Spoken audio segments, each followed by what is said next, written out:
1장에 보시면 직류회로라고 하는 게 나오는데요. 1번에 제일 먼저 제목에 보니까 직류전기와 교류전기의 구분이 나옵니다.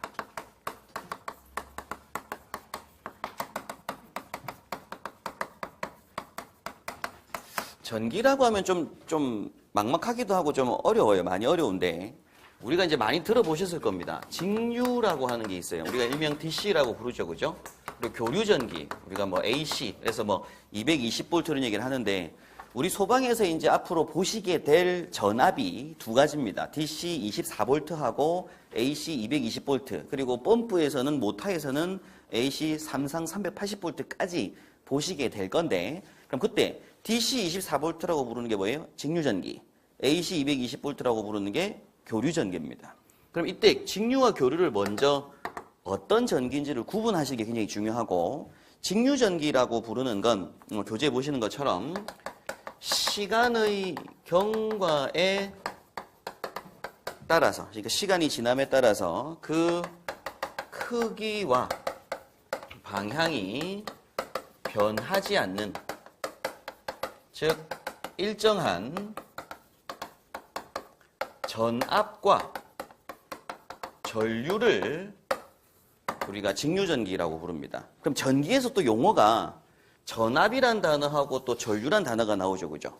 그럼 어떤 전기 제품을 동작시키기 위해서 필요한 힘은 두 가지입니다. 뭐하고 뭐? 전압과 전류예요. 그럼 어떤 제품을 동작시키기 위해서 필요한 전압과 전류가 지속적으로 일정하게 유지되는 게 무슨 전기? 직류전기라고요. 변하지 않는 거.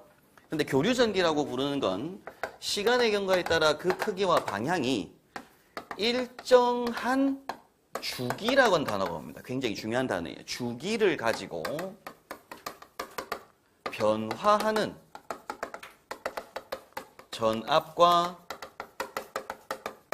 전류를 교류전기라고 부릅니다. 그러면 교류전기는 어떤 얘기냐면 전압의 크기가 커졌다가 작아졌다가 극성을 한번 바꿔서 방향을 바꾸고 다시 한번 또 커졌다가 작아졌다가 그걸 주기적으로 똑같이 계속 유지하는 걸 우리가 무슨 전기? 교류전기라고 불러요. 그럼 일단 먼저 제가 좀 설명드리고 싶은 게 그겁니다. 냉장고가 있고 TV가 있고 컴퓨터들이 있어요. 그럼 이런 전기 제품들은 우리가 사용하는 전기가 직류전기를 사용하는 걸까요? 교류전기를 사용하는 걸까요? 컴퓨터나 냉장고나 TV 같은 제품들은 교류전기를 쓰는 걸까요? 직류전기를 쓰는 걸까요? 직류전기입니다. 직류전기입니다. 여러분께서는 좀 많이 의아하시죠, 그죠? 냉장고 TV 보면 다 뭐라고 되어 있어요? AC 220V용 이렇게 되어 있잖아요. 제품들 전부 다. 근데 실질적으로 얘네들이 AC를 그대로 쓴다고 하게 되면, 전압 전류가 크기가 바뀌는 이 교류전기를 그대로 쓴다고 하면 전기가 어떻게 했어요? 한번 켜졌다가 꺼졌다가 켜졌다가 꺼졌다가 하는 걸 반복할 수밖에 없을 겁니다. 그래서 TV가 계속 켜져 있고 냉장고가 계속 켜져 있기 위해서는 일정한 전압과 전류가 계속 지속적으로 유지되고 있는 게 필요하다는 얘기죠. 그럼 사실 우리가 사용하는 모든 전기 제품들은 다 무슨 전기? 직류전기를 씁니다. 직류전기를. 그런데 우리가 교류를 꼽잖아요, 그죠? AC 220 꼽는 건 교류 코드 꼽잖아요. 그러면 이 교류를 사용하는 제품들, 그러니까 선풍기가 됐든 냉장고가 됐든 이런 제품들은 반드시 제품 내에 뭐가 들어가 있냐면 기판이 들어가 있습니다. 모든 제품들이. AC를 사용할 모든 제품들은. 그럼 그 기판을 딱 열어보게 되면 요 안에 뭐 동그랗게 장치에서 트랜지스터라는 장치도 있고 코일 장치도 있고 콘덴서도 있고 여러 장치들이 막 설치가 돼 있어요. 그럼 얘네들이 하는 역할 중에 하나가 뭐냐면 교류를 뭘로 바꿔준다? 직류로 바꿔줍니다. 교류를 직류로 바꿔주지 않는다고 하면 전기를 지속적으로 사용할 수가 없다는 얘기예요.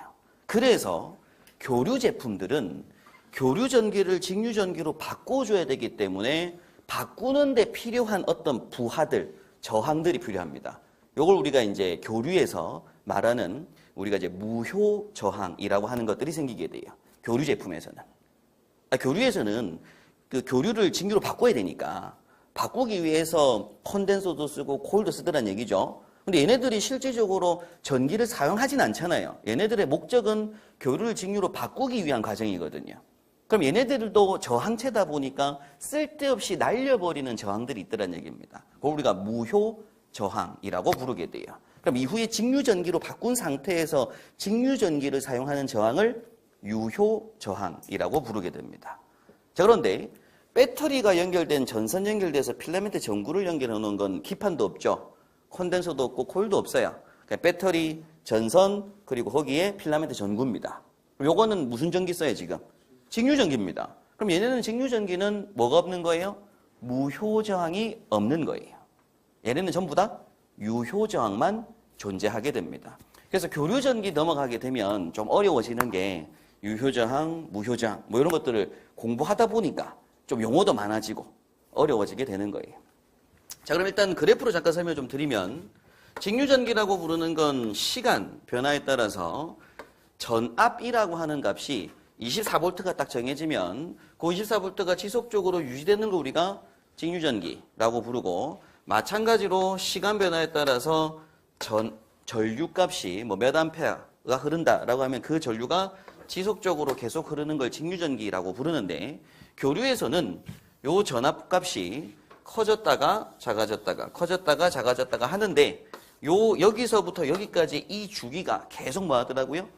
동일하게 일정하게 유지되는 걸 우리가 교류전기라고 부르게 됩니다. 전류도 마찬가지로 지속적으로 움직이는 걸 우리가 이제 교류전기라고 불러요. 그래서 이때 교류전기에서 이제 공부하게 될 때 여기서부터 여기까지를 우리가 주기라고 하고, 일정한 뭘 가지고?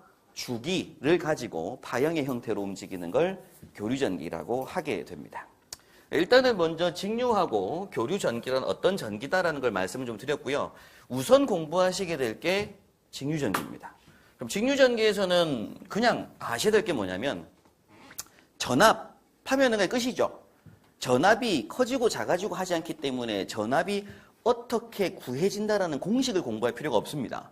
그럼 시험 문제에서 직류전기 전압이 직류전압이 20V다. 그럼 20V가 쭉 간다는 얘기예요. 그러니까 결국에는 주어지는 조건을 그대로 쓸 거기 때문에 전압 구하는 걸 별도로 구할 공식을 사실은 고민할 필요가 없습니다. 조건을 주는 거니까. 그래서 결국에는 직류전기에서는 제일 중요한 게 뭐냐면 용어정리입니다. 용어정리. 그래서 일단은 제일 첫 시간에, 오늘 이 시간에 할 게 뭐냐면 직류전기에 사용하게 되는 용어들을 정리를 하실 거고요. 전압, 전류, 저항, 이런 전력, 이런 용어들을 지금부터 하나씩 공부하시고 이해하시면 또 다음 게 이해하기 쉬워져요. 그래서 그렇게 정리를 한번 하셔야 되고, 자, 일단 바로 이어서 2번에 보시면 전기의 본질이라고 하는 게 나옵니다. 요거는 사실 지금부터 공부하실 회로에는 필요한 내용은 아니고 그냥 1차 필기시험 글로 돼 있는 문제로 나올 수 있는 문제다 보니까 좀 준비를 하실 부분이에요. 우리가 이제 전기 에너지라고 하는 게 만들어지는 주된 원인은 화학입니다. 화학으로 인해서 전기 에너지가 만들어지게 돼요. 그럼 그 중에 제일 중요한 첫 번째 용어가 원자라는 개념부터 정리를 한번 하셔야 되고요. 실제 화학 공부를 먼저 하셔야 됩니다. 실제 원자라고 하는 건 그 내에 원자 핵이라고 하는 게 있고, 그리고 주변을 떠돌아다니는 전자라고 하는 걸로 구성이 됩니다. 이 원자 핵은 다시 그 내부에 양성자라고 부르는 것하고 중성자로 분리가 되고요. 그럼 결국 하나의 원자는 구성하는 요소가 전자, 양성자, 중성자로 구성이 되어 있는데, 이 원자 핵이 어디 있겠어요? 원자의 중심에 있겠죠, 그죠? 그럼 원자 중심에는 원자 핵이 있고, 이 원자 핵에 뭐하고 뭐가 있다고요? 양성자와 중성자가 존재하게 되고, 그 주변을 떠돌아다니는 전자라고 부르는 것들이 존재를 하게 됩니다. 그럼 요 내부에 들어가 있는 양성자는 주변에 떠돌아다니는 뭐만큼? 전자만큼을 가지게 되고요. 양성자의 수가. 그래서 결국엔 평상시에 평균, 균형을 뭐하고 있더라고요? 유지하고 있는 거예요.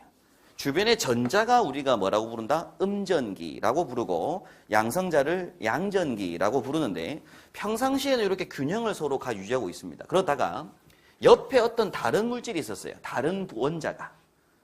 수소 원자라고 했을 때 산소 원자가 있는 겁니다. 그럼 다른 원자가 있어서 얘도 원자 핵이 있고 주변에 전자들이 있겠죠, 그죠?